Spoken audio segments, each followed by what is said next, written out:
Hello guys, আমি এবার একটা সাবিনা ইয়াসমিনের গানের অংশবিশেষ গাবো।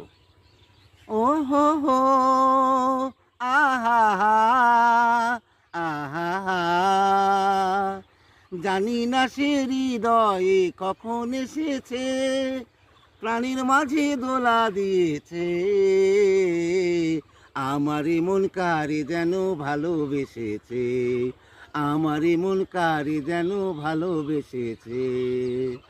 ও হো হো, আহা হা, আহা হা, আকাশে দেখি কত স্বপ্ন, মেঘে মেঘে আনে মায়া লগ্ন, আকাশে দেখি কত স্বপ্ন, মেঘে মেঘে আনে মায়া লগ্ন, পাখির কাকলিতে বুঝে সে আজ কত কথা বলা হয়েছে, আমারই মন কারে যেন ভালোবেসেছে, আমারই মন কারে যেন ভালোবেসেছে, জানি না সে হৃদয়ে কখন এসেছে, প্রাণীর মাঝে দোলা দিয়েছে, আমারই মন কারে যেন ভালোবেসেছে।